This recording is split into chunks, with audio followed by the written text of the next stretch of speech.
do ato institucional número 5, de 13 de dezembro de 1968, presidente da República, e realmente, com este ato, nós estamos instituindo a ditadura. Negando a licença para processar o deputado Márcio Moreira. As armas necessárias para que Vossa Excelência possa combater a desordem e a contra-justiça. Contra a autorização para processar Márcio Moreira. Fica suspensa a garantia de habeas corpus.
Sustentar a união, a integridade e a independência do Brasil. Aqui começam ou terminam alguns dos mais importantes momentos da vida política brasileira. Aqui está guardada também, com todo cuidado, parte da nossa história. Desde 1826, quando foi a sua primeira sessão legislativa no Império, ela sempre teve o cuidado de guardar toda a sua história, o registro do trabalho dos parlamentares e todo o registro da atuação da Câmara em si, nos arquivos. Essa regra tem uma exceção. 12 de dezembro de 1968 quase foi apagado da história da Câmara e do país. Estas cópias de páginas datilografadas, difíceis de ler, registram uma sessão que jamais será esquecida. Quanto tempo você ficou com essas notas taquigráficas? Eu fiquei essas notas taquigráficas de 82 até este ano. Por quê? Porque eu tinha tanto medo que alguém... Enquanto existia o ditador no país, vivo, eu não entregaria. De jeito nenhum. 1968 foi mesmo um ano excepcional. Tchecoslováquia. Alexander Dubček assume o poder, promete mais liberdade e é derrubado pelas tropas do Pacto de Varsóvia. Vietnã. Os Vietcongues fustigam os norte-americanos, discute-se a paz em Paris e cessam os bombardeios a Hanoi. Estados Unidos. Martin Luther King e Robert Kennedy são assassinados. Richard Nixon se elege presidente.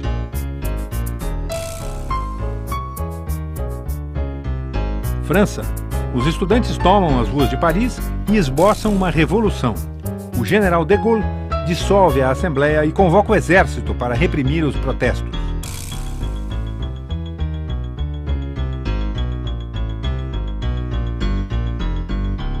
Brasil. Os militares estão no poder há 4 anos. Na década de 60, o que aconteceu foi uma situação de descontrole generalizado que foi ficando cada vez mais grave. Nós tivemos, de um lado, quase que uma paralisia das decisões do governo no parlamento, nós tivemos o avanço de uma proposta autoritária que queria liquidar uma democracia que, segundo essa proposta, estava levando o país ao caos, e tínhamos também uma radicalização dos movimentos sociais. Esse quadro generalizado acabou provocando a ruptura pelo lado mais forte, isto é, pelo lado dos militares que desfecharam o golpe. Pouco depois de tomarem o poder, os militares editaram um ato institucional sem número, o único, imaginava-se.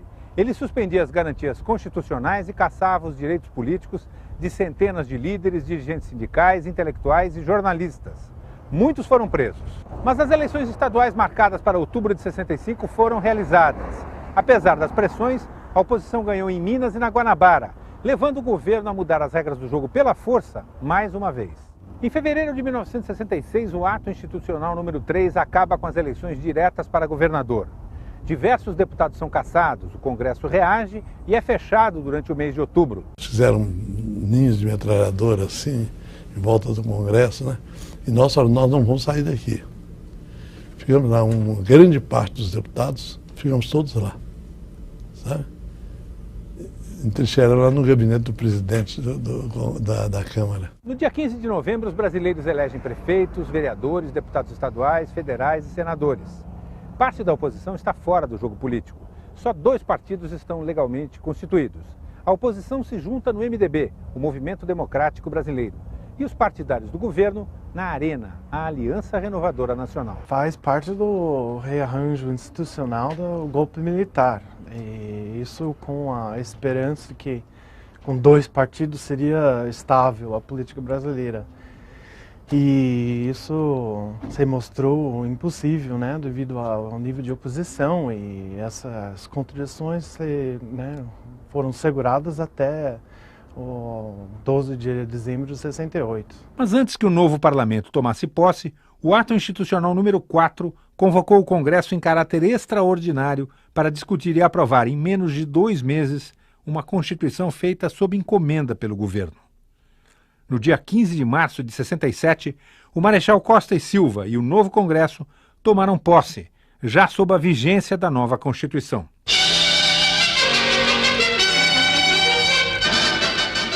O presidente Costa e Silva presta o solene juramento nos termos da Constituição, prometendo respeitá-la, promover o bem-estar do Brasil, defender a sua integridade e soberania. O anfiteatro do Congresso engalanado foi pequeno para conter o número de senadores, deputados, as mais altas autoridades do país, representações estrangeiras e membros do corpo diplomático. O governo tem agora plenos poderes e ampla maioria no Congresso. Mas a oposição protesta nas ruas, nas escolas, nas fábricas, nos palcos.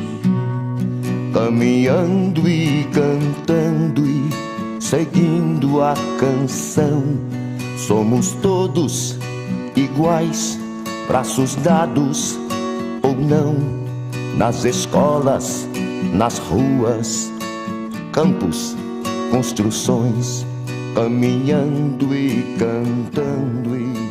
Num jogo perigoso em que a temperatura política aumenta dia a dia, 1968 tem ação e reação. Juscelino, Jango e Lacerda criam a Frente Ampla. O governo proíbe sua existência. Em São Paulo, o governador é agredido durante a comemoração do 1º de maio. No Rio, 100 mil pessoas saem às ruas pedindo democracia. Um carro-bomba explode no quartel-general do 2º Exército em São Paulo e mata o soldado Mário Cosel Filho. Uma greve paralisa as principais fábricas de Osasco. O ministro do Trabalho intervém no Sindicato dos Metalúrgicos. O que é que acontecia? Antes do AI-5, o Marighella foi preso. Já estava em ação terrorista e foi preso. Imediatamente entraram com o habeas corpus e ele foi solto. Então o argumento dos que queriam o ato mais forte era exatamente esse. É que as liberdades democráticas não poderiam continuar sendo utilizadas por quem queria, do nosso ponto de vista, estabelecer aqui um regime que a liberdade não existiria. Não era só derrubar o governo, era derrubar um regime. Tanto que você não teve uma guerrilha comandada por liberais, você só teve guerrilha comandada por facções ligadas a grupos leninistas, marxistas-leninistas. Isso está inteiramente provado. A partir do AI-5 não teve mais disputa entre militares e civis, porque os militares disseram com o AI-5 que poderes não dividiam mais.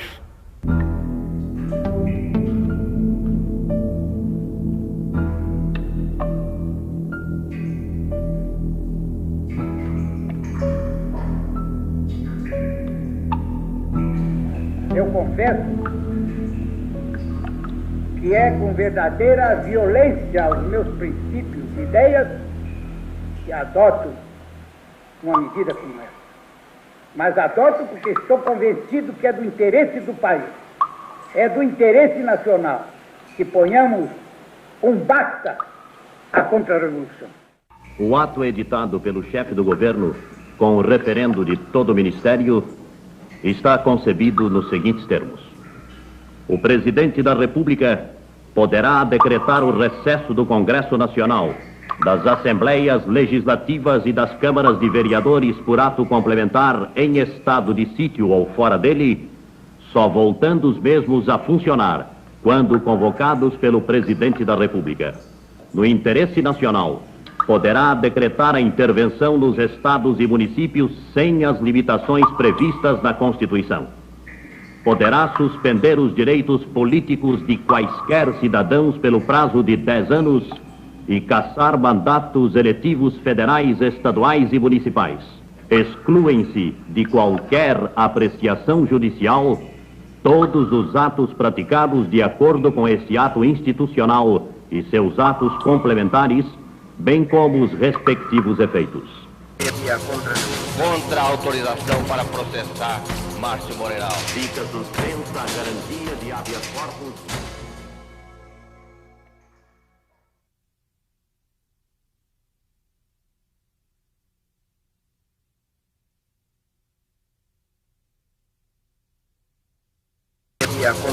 Contra a autorização para processar Márcio Moreira. Fica suspensa a garantia de habeas corpus.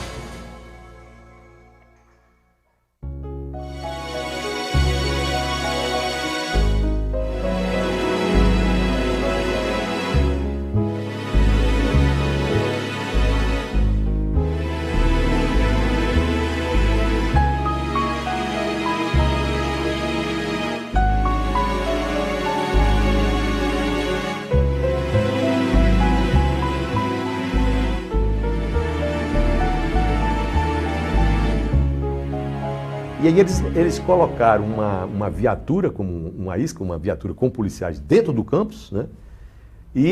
Mas as tropas já estavam posicionadas em torno da UNB, por vários pontos extremos, diferentes, né? E aí os estudantes embarcaram, uma canoa furada, e foram virar essa viatura, e um menos esperto disse que riscaram um fósforo e esse troço, de repente, estampido e explodiu esse troço lá, e essa viatura foi queimada. Lá eu me lembro que o Mário Covas era o líder da oposição na época e estava já um pouco num empurra-empurra ali, e a gente se aproximou desses deputados e eu não sei como, de repente nós estávamos levando cacetada, né?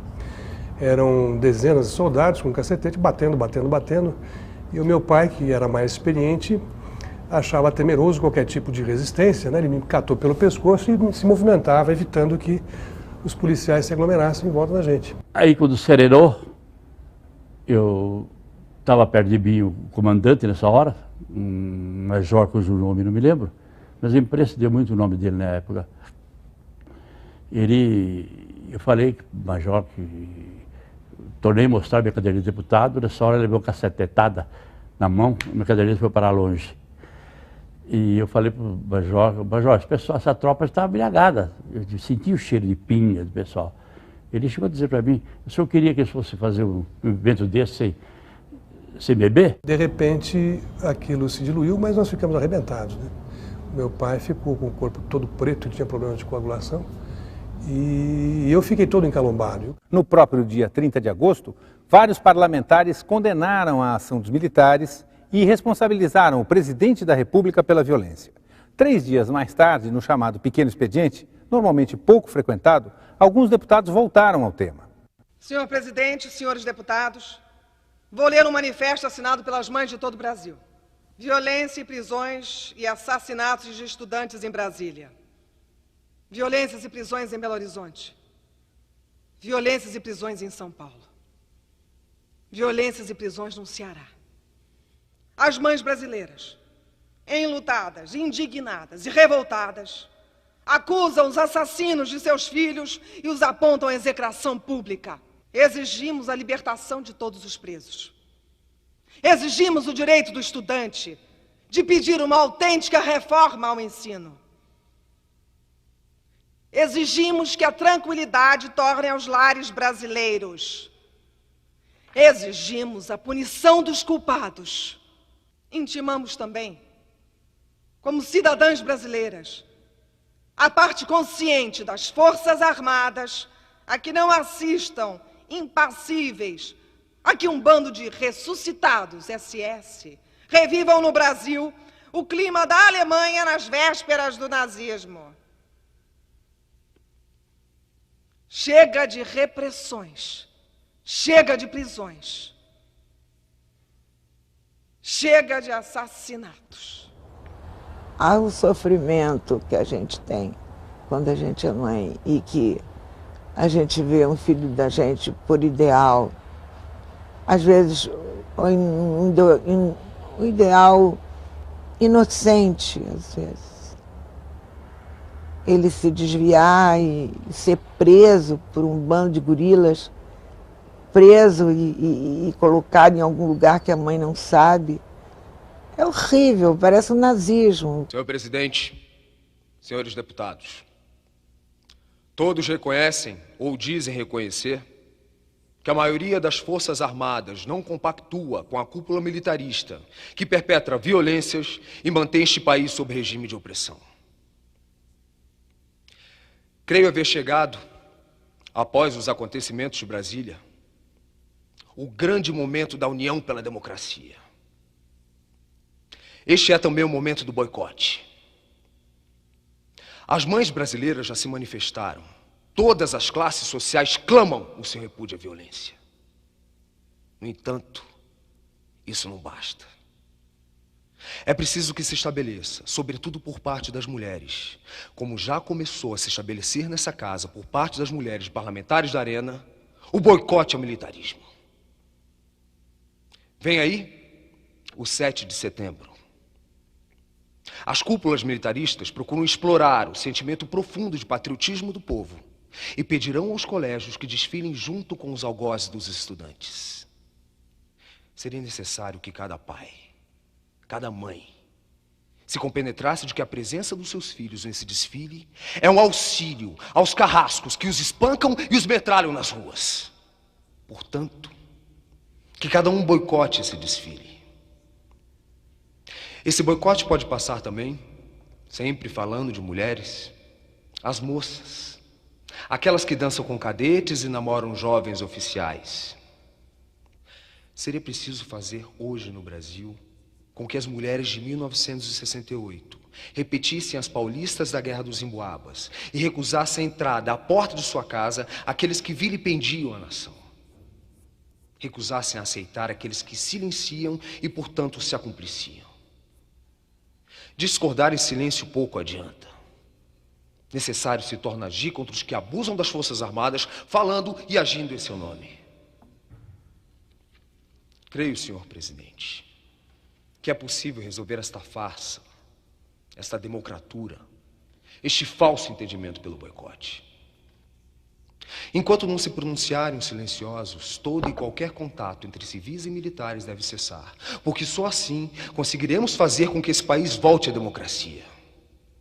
Só assim conseguiremos fazer com que os silenciosos que não compactuam com os desmandos dos seus chefes sigam o magnífico exemplo dos 14 oficiais de Crateús que tiveram a coragem e a hombridade de, publicamente, se manifestarem contra um ato ilegal e arbitrário dos seus superiores.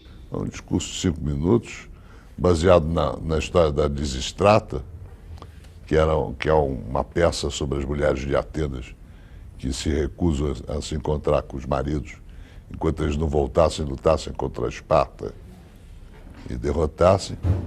E estava passando em São Paulo, montada pela Rua de Escobar, que eu havia visto e me deu a ideia de fazer essa provocação, digamos.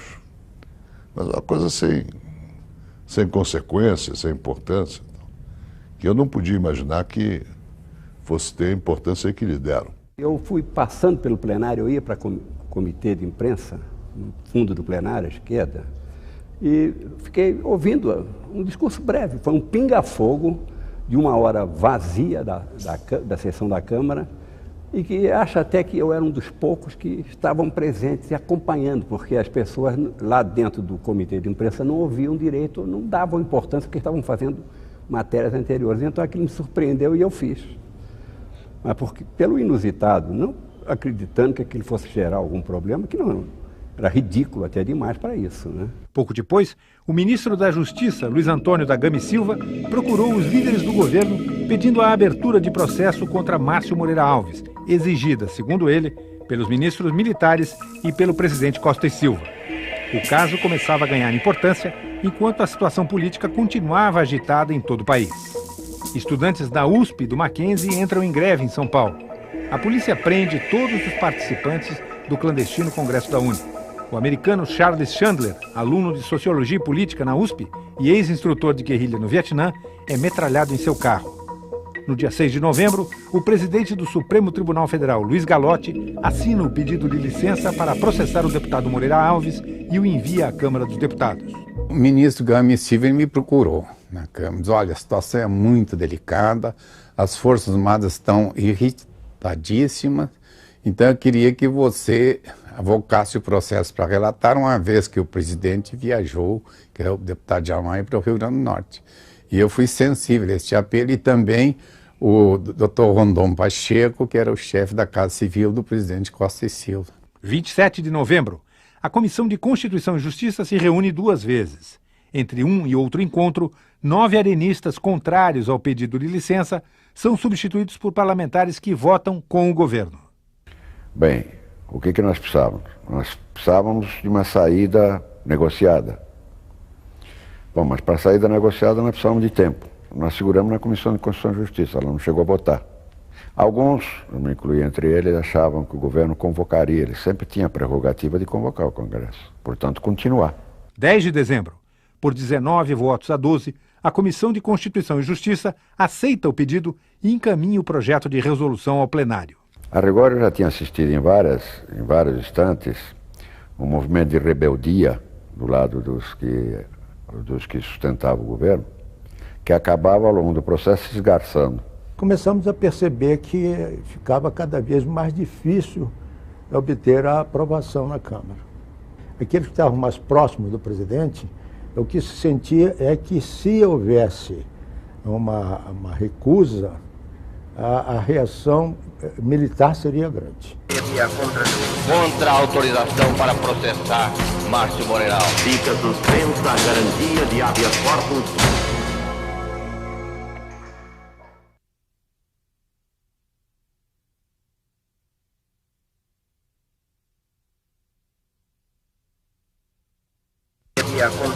Contra a autorização para processar Márcio Moreira Alves. Fica suspensa a garantia de habeas corpus.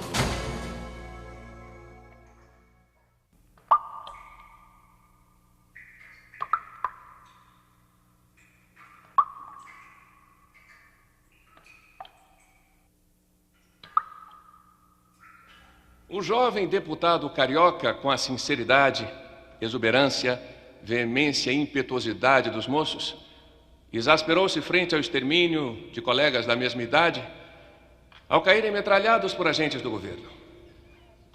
Este pode não ter determinado o massacre, mas Márcio Moreira Alves não se referia às intenções do governo, que até podiam ser outras, mas aos fatos da véspera com os corpos dos cadáveres ainda trementes. E não somos nós que o dizemos.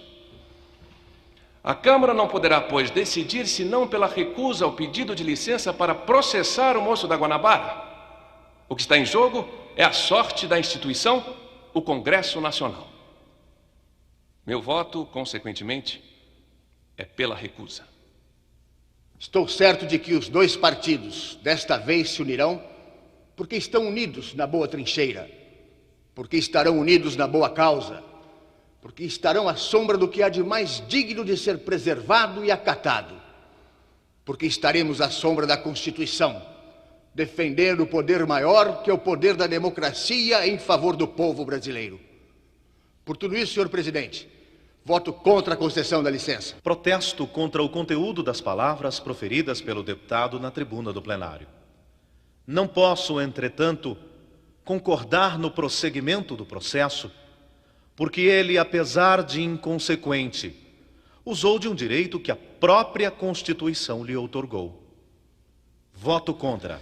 Consideramos esse pedido de licença mais um desses expedientes que hoje em dia só impressionam os incautos e despercebidos. Na hora em que o deputado começasse a ser caçado ou sequer processado por um discurso, acabou-se o parlamento. Então era preferir fechar logo o parlamento. Não, mas isso não foi só eu, não. Houve vários deputados que, embora da arena do partido do governo, se levantaram contra isso, porque isso feria as nossas convicções. Senhor presidente, senhores deputados, dizem que recordar é viver. Depois da Revolução, todas as recordações para mim são tristes. E no momento em que desejam que a Câmara dos Deputados conceda licença para processar nosso colega Márcio Moreira Alves, vem-me ao pensamento a recordação mais triste, a de uma página negra da história de Minas Gerais. Certa madrugada, o povo de Belo Horizonte dormia. Forças militares, na calada da noite, cercaram a prefeitura e a Câmara Municipal. Radiopatrulhas buscavam em suas casas os vereadores. Estes, fechados na Casa Legislativa, se viram obrigados a votar no impeachment do prefeito, cassado meu esposo 4 dias antes das novas eleições à prefeitura. E depois da vitória alcançada no Supremo Tribunal Federal e no Tribunal Superior Eleitoral, veio a resposta do povo a todas essas injustiças, com o sufrágio ao meu nome e minha presença nesta casa. Caros colegas, chego a esta conclusão. Prefiro ser dona de casa, soberana no lar, a ser deputada chamada de excelência, mas ter que votar contra a Constituição. Já é hora de dizer, basta de tanto sofrimento. A família brasileira sonhava com dias melhores. As mães esperavam que soltassem seus filhos das prisões para que voltassem às universidades. No entanto, agora presenciamos mais uma mãe envolta pelo manto do sofrimento. Senhor presidente, é preciso unir a família brasileira.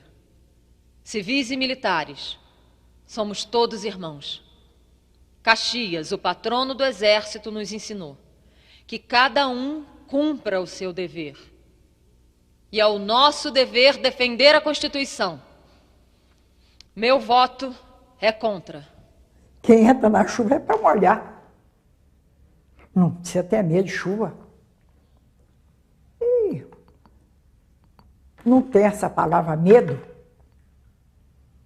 no nosso dicionário, porque existe de princípio de família, tanto a minha quanto a dele, nós aprendemos que a honestidade em primeiro lugar.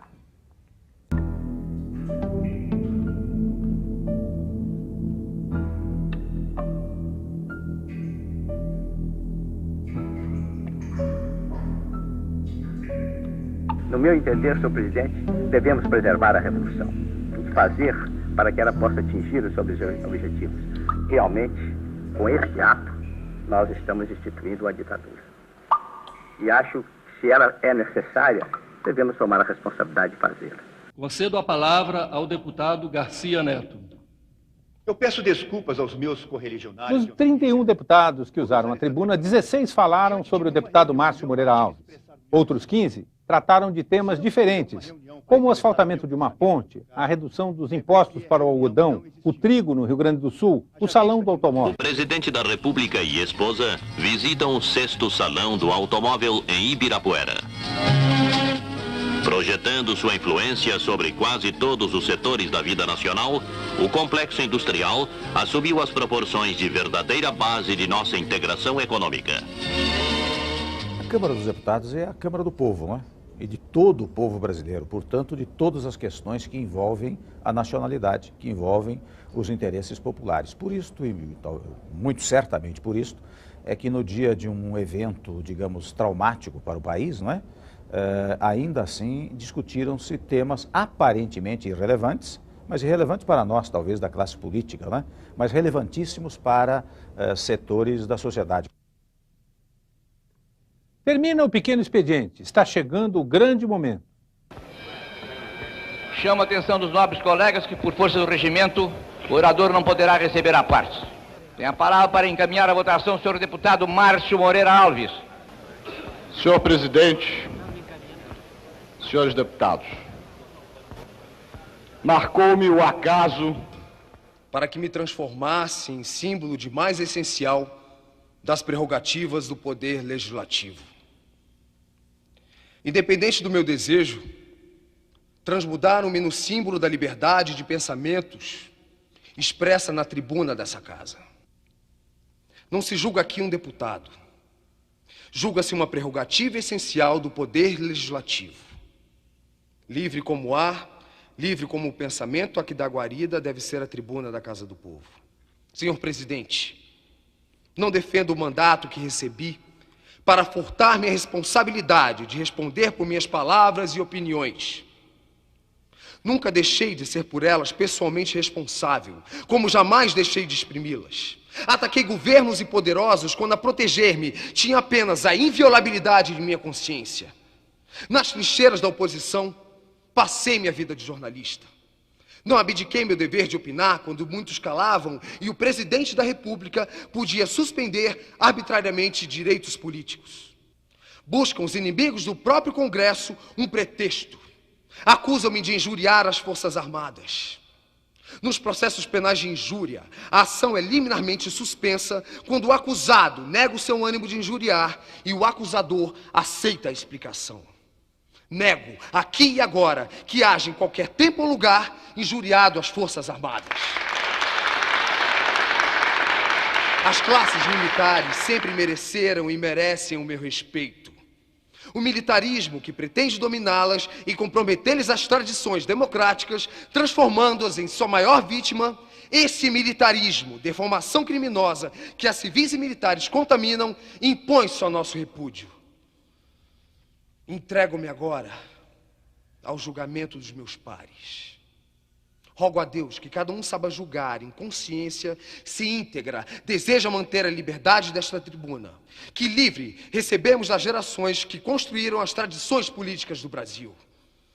Rogo a Deus que mereça a Câmara o respeito dos brasileiros, que possamos, no futuro, andar pelas ruas de cabeça erguida, olhar nos olhos dos nossos filhos, os nossos amigos. Rogo a Deus, finalmente, que o Poder Legislativo se recuse a entregar a um pequeno grupo de extremistas o cutelo da sua degola. Volta-se o Brasil para a decisão que tomaremos, mas só a história nos julgará.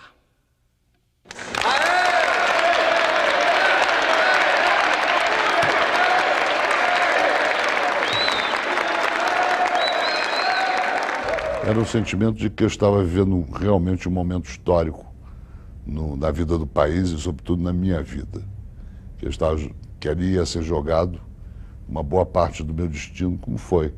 Senhor presidente, eis que hoje esta casa está sendo submetida a julgamento. Recolhida ao banco dos réus, aguardo o veredito que será exarado pelos seus próprios ocupantes. Discute-se a validade de uma das suas mais caras prerrogativas, instrumento essencial de seu funcionamento como poder, que é a inviolabilidade.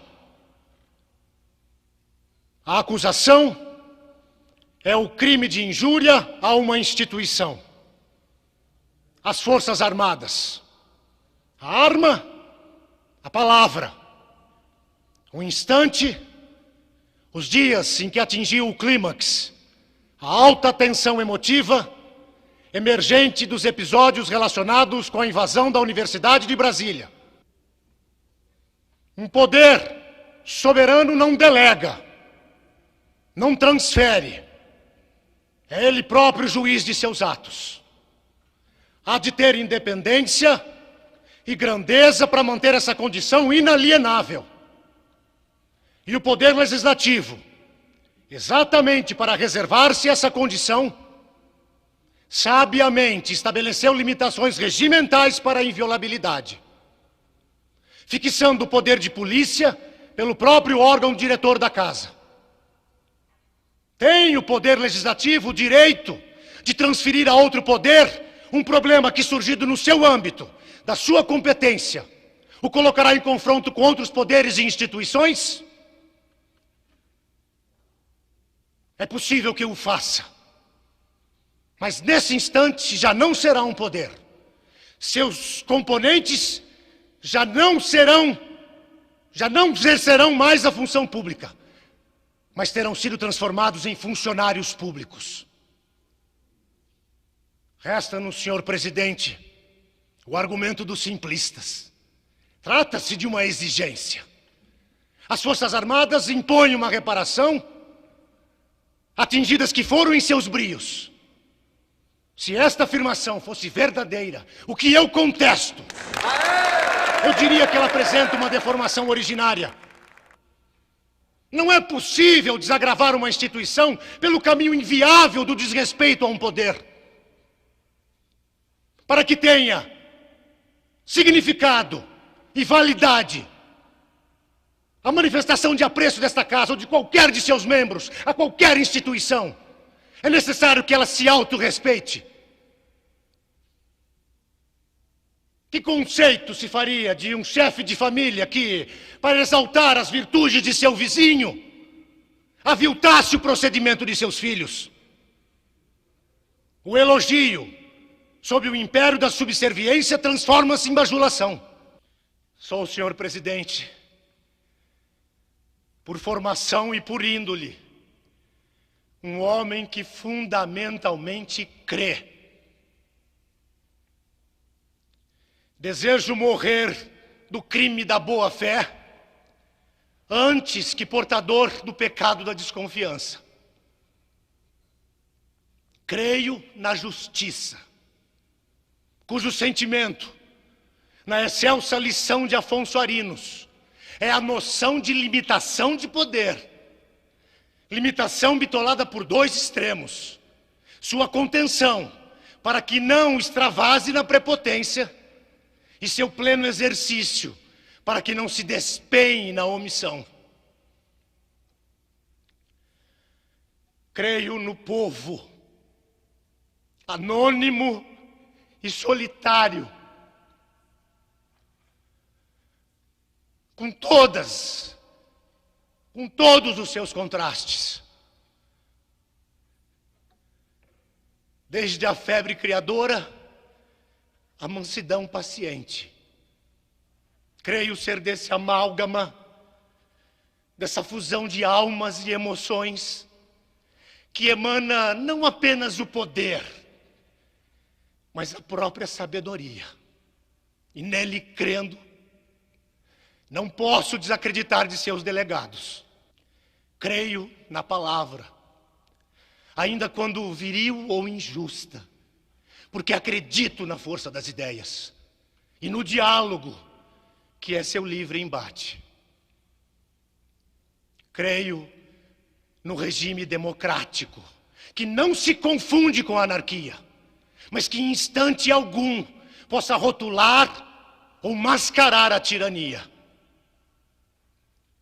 Creio no parlamento, ainda que com todas suas demasias e fraquezas, que só desaparecerão se o sustentarmos livre, soberano e independente.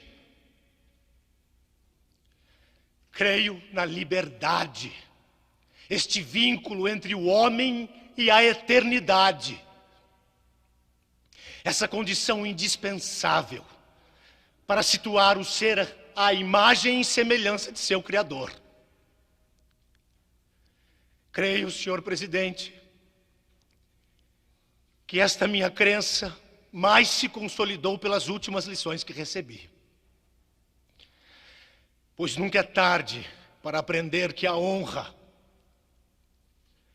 esse atributo indelegável, intransferível, por ser propriedade divina. Porque em tudo isso creio, senhor presidente, e protegido pelo resguardo de minhas palavras iniciais, quero declarar minha firme crença de que hoje o poder legislativo será absolvido da altitude desta tribuna, da majestade desta mesa, da altivez deste plenário, as vozes do gênio do direito e da deusa da justiça podem ser ouvidas no seu patético apelo. Não permitais que um delito impossível possa transformar-se no sepultamento da democracia, no aniquilamento de um poder, no cântico lúgubre das liberdades perdidas.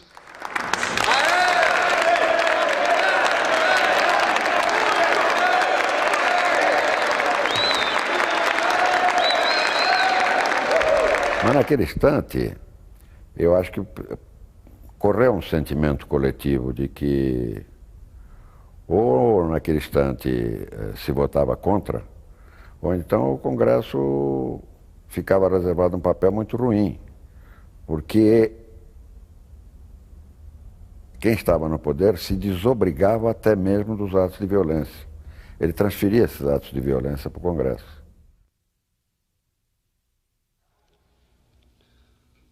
Senhor presidente, senhores deputados, o meu propósito nesta tribuna é apenas o de desfazer alguns equívocos.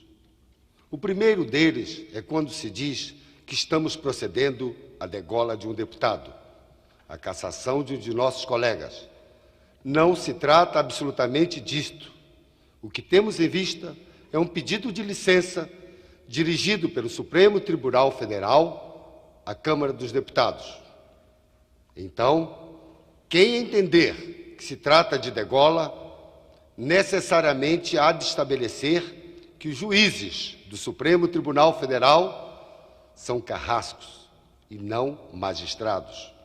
Trata-se, porém, de um fórum privilegiado perante ao qual responde o próprio presidente da República.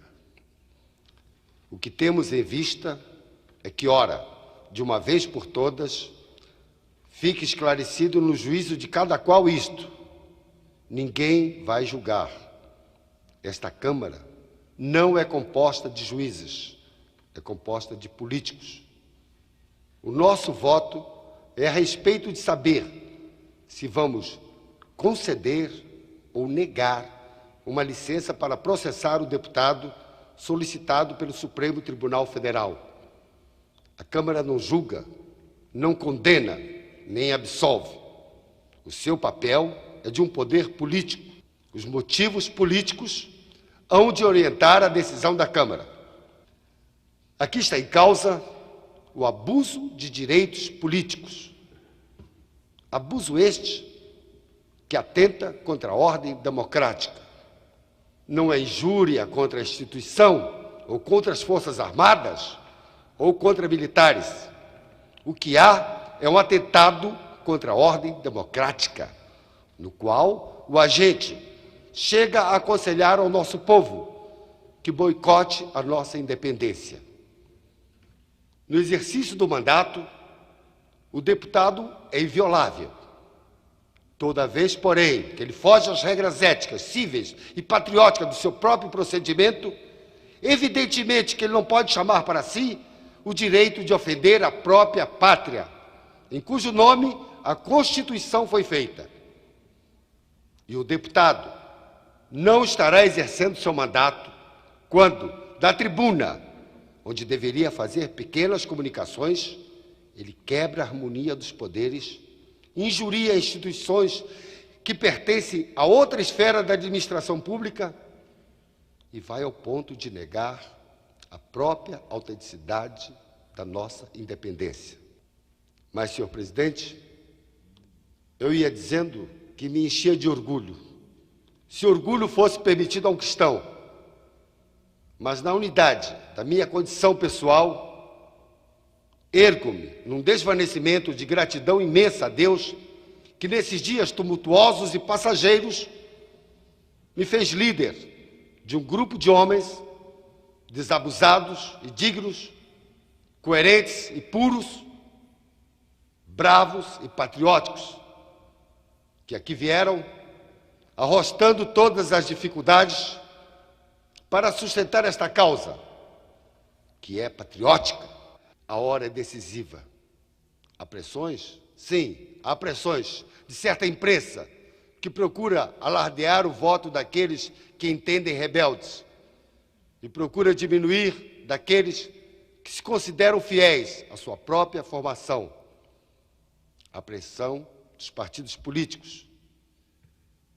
Mas existe a pressão autêntica, que é seguida por mim e por companheiros que me acompanharam, sem desdouro daqueles que votam contra mim ou contra a vossa causa, que é, senhor presidente, a pressão da nossa consciência. Se eu tivesse de retornar no passado, eu repetiria tudo o que fiz. Não tenho remorso de consciência. Agora, talvez com a idade e as ponderações que a situação depois criou, talvez a gente tivesse feito um esforço maior para criar uma solução diferente, né? Eu chamo a atenção da Casa para este aviso final. Na forma regimental, não vai ser permitida a fila. Muito bem. Tá bom.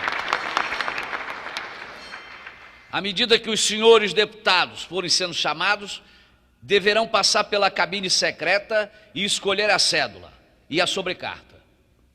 Em seguida, um a um, deverão depositá-la na urna. É o regimento e é apelo que, por meu intermédio, fazem os deputados de ambos os partidos. Assim será evitado o tumulto. A chamada far-se-á de norte para sul. Senhor presidente, eu peço a palavra por uma questão de ordem. Tem a palavra, Vossa Excelência. Na forma do artigo 155, parágrafo 4º do Regimento da Câmara, o deputado Márcio Moreira Alves está impedido de votar, e isso foi declarado. Eu queria que Vossa Excelência não computasse o seu voto para quórum, porque o deputado, assim que terminou o seu discurso, se retirou do plenário. O deputado Márcio Moreira Alves será chamado. Se Sua Excelência não responder à chamada, evidentemente que estará ausente da casa. Nobre deputado Márcio Moreira Alves. Está ausente. E não será contada a sua presença para quórum. Quem faz a chamada é o senhor primeiro secretário. Eu pediria então aos senhores deputados que respondessem presente e se encaminhassem à cabine secreta e em seguida depositassem seu voto na urna.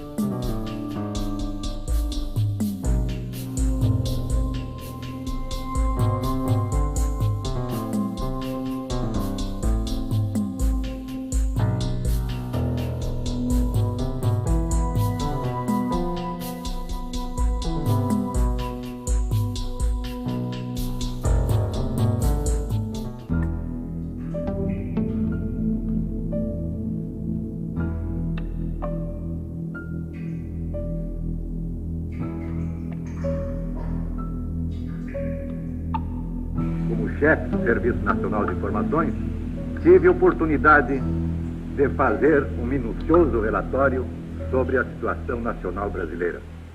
E demonstrei aos conselheiros, por fatos, por ações, que o que estava na rua era contra a Revolução. Acredito, senhor presidente, que com a sua formação democrática foi Vossa Excelência tolerante por demais, porque naquela oportunidade eu já solicitava a Vossa Excelência que fossem tomadas medidas excepcionais para combater a contra-revolução que estava na rua.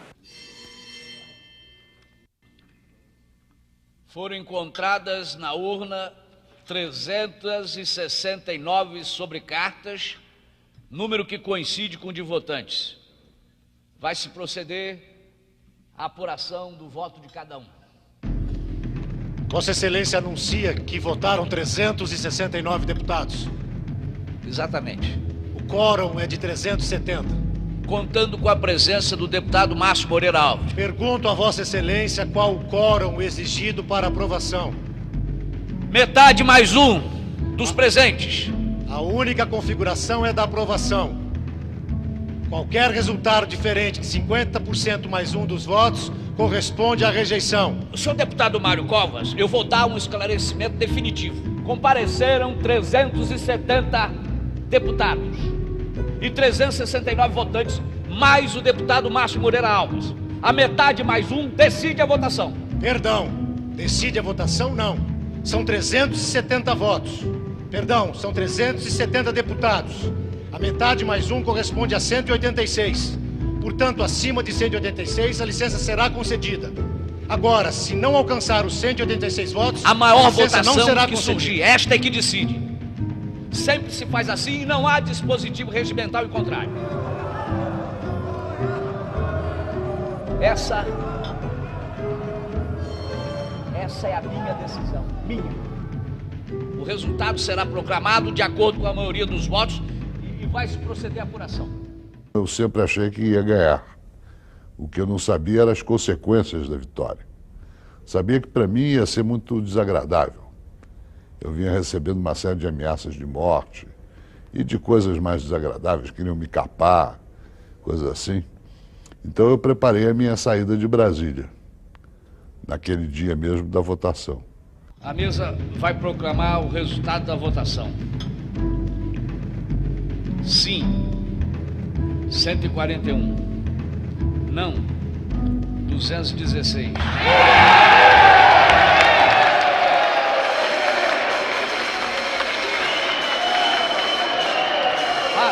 Silêncio! Silêncio! Silêncio! Nesse episódio, realmente, as galerias estavam cheias. As galerias não se manifestaram, elas só se manifestaram quando se deu o voto conclusivo. Ninguém sabe quem deu o tom de partida, mas as galerias imediatamente se postaram de pé, os parlamentares se postaram de pé, e foi um instante, assim, de uma magia extraordinária, um instante mágico, um instante... Era difícil você conter a emoção, você conter as lágrimas. Foi um instante muito dramático, muito bonito. Eu não sei se foi uma improvisação ou se foi o entusiasmo crescente do momento. O fato é que eles nos obrigaram todos a ficar de pé e ouvir o hino nacional. Foi ótimo, foi ótimo. Realmente foi ótimo. A sensação que eu senti de vitória quando terminou e nós conseguimos os votos e peguei assim a bandeira do Brasil que estava perto de mim e comecei a cantar o hino nacional.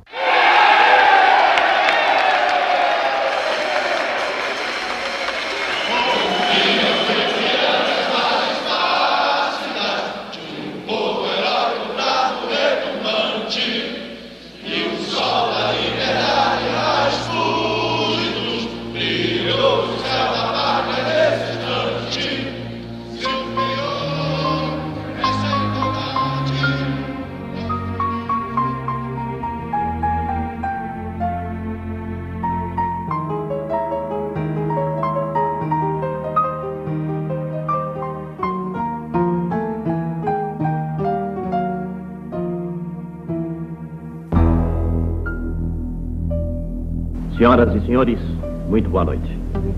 A Agência Nacional, comandando uma rede de rádio e televisão em todo o país, transmite neste momento do Palácio Laranjeiras para fazer um importante comunicado. Com os senhores, o excelentíssimo senhor ministro da Justiça, senhor Antônio da Gama e Silva. E é assim que Sua Excelência, o senhor Presidente da República, após ter ouvido os membros do Conselho de Segurança Nacional, resolveu baixar um ato institucional.